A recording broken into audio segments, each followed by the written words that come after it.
Oh yeah. What's up everybody? Welcome back to Inside Out Precision.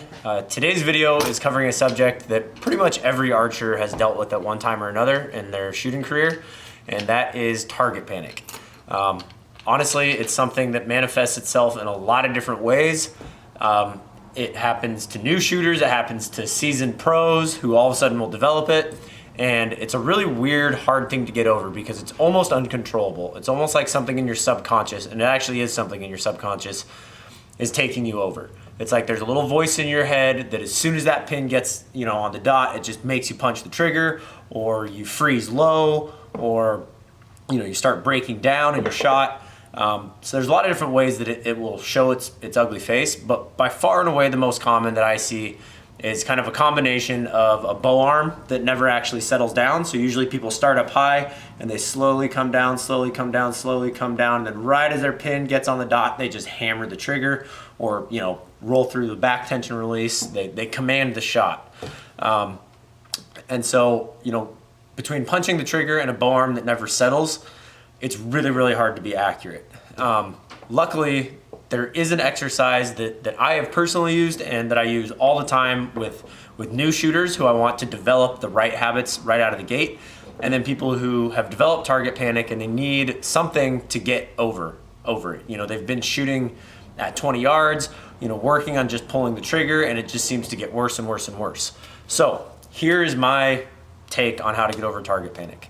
And I want to preface this by saying that this is not something that's going to be an overnight fix. You need to trust the process. It may take 2 weeks, it may take 2 months, it might take 6 months, but it will get better if you trust the process and follow these steps. So the first thing I want you to do is completely remove the sight from your bow. So if you have a target sight on, or any sort of sight really that's on a dovetail, just slide the dovetail out so that you have no sight on your bow. If you have one that's mounted directly to your bow, just unscrew the mounting screws, unmount it from your bow. When you do decide to put it back on, it'll still be sighted in, none of your axes will change, and it's no big deal to take it off. It takes 5 seconds. So unmount your sight from your bow, set up a target about chest height so that you're not aiming up or downhill, and set it up literally 4 yards in front of you, 4 to 5 yards max. And what I want you to do is I want you to put a target up, draw back, do everything like you're shooting, come into that anchor, and just center the target in your peep sight. So I don't have a pin there, and that's very important because it seems to be the catalyst for a lot of target panic, is that pin that's in the middle and then out of the middle, and then in the middle and then out of the middle. And for whatever reason, it's really hard for our brains and our body to want to keep executing a shot when that pin's not in the middle. So we try to just force the shot when the pin crosses the middle, and then we get these groups that blow up. So what we want to get used to is staring at the X, just like we're going to be doing when the pin is on the bow, but focusing on the execution of the release. The goal here is not to hit the middle of the target. The goal is to break a clean shot. So don't focus on where you're hitting, focus on the way that you're executing the shot. Now, dude, like I said, I would do this for at least 2 weeks if you have a really bad case of target panic, or if you're just starting out shooting, use this exercise to build the proper muscle memory right from the get-go, because that's really what we're doing here. We're retraining our brain and our body to work in unison a different way than they have been. It took a long time to develop target panic. It's going to take a long time to break target panic. So once you've done that for a little while, the next step is reintroducing the pin, but don't just put your sight back on and then jump out to 20 yards again and start shooting.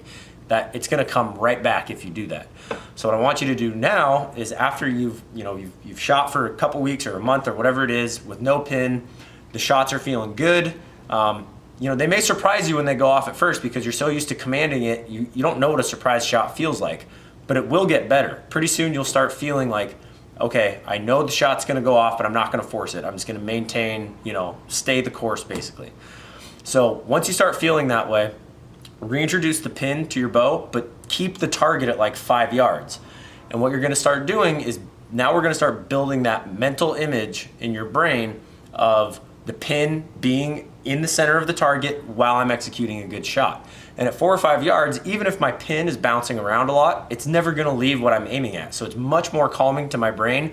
My brain thinks, oh, it's still right in the middle. This is, you know, I'm used to what this looks like. I'm used to this sight picture, and it's much easier to execute the shot. Once you feel that you're breaking really clean shots, you know, you're hitting the same hole over and over again at 4 yards, back it up to like 8 or 9 yards and do the same thing there. Once that feels really good and clean, back it up to like 12 or 15 yards and do the same thing there. Work your way back to 20 yards so that the dot doesn't go from looking that big to like that big all of a sudden. When you work your way back, your brain doesn't compute that the dot is getting any smaller. It's a gradual decrease, so it seems, it's less shocking to your brain basically. So once you've done that, and this, like I said, this might take a little while, the idea is that we have retrained our brain and our body to work in unison in a different way than they have been. So whereas before, you know, that pin's coming down, it's coming down, your brain's like, oh, it's almost there, it's almost there. There's that little voice in your head almost. It's like, and now. And you really almost can't control it. So we need to break that cycle and get our brain used to something completely different. So that's why starting with no target or with no pin, up close, then reintroducing the pin, but staying close and working your way back, you're ingraining that mental image of settling on the target and pulling through the shot. And again, don't be so concerned if the pin isn't dead center when the shot breaks. Be concerned on how the shot feels. Now, another benefit of doing this exercise is that the more I shoot, the steadier I'm going to start to hold. So by the end of this, when I do get to 20 yards, hopefully now I'm holding that pin pretty darn steady, which again is gonna make it much more calming, a much more calming sight picture for my brain, and it's gonna be easier to execute that shot. People always ask me, like, I just can't hold the pin steady. How do I hold the pin steady? Well, I hate to break it to you, but there is no way to hold steadier other than by shooting more arrows. So while you're practicing this, you're gonna be shooting a lot more. Those muscles are gonna get developed. You're gonna learn little nuances of your bow, and it's gonna really help but when you do start shooting a target again. So if you have any more questions on target panic, please feel free to reach out. Like I said, it manifests itself in a lot of different ways. This just happens to be the most common one I've seen. It's a great exercise to learn how to execute whatever style of release you're shooting, work on any form issues you might have, whether it's alignment or your grip or whatever. Just staying up close and building that mental image of that pin settling on the target so that, you know, you'll get away with a lot more with a pin that is settled on a target versus one, even if it's not dead center. If I'm working it towards the center when that shot breaks, you're gonna get a better result from that than you will, you know, trying to just time punching the trigger when the pin crosses the middle. So as usual, please feel free to reach out with any questions or comments below. Hit that subscribe button if you haven't already, really helps us out. And until next time, keep them in the middle.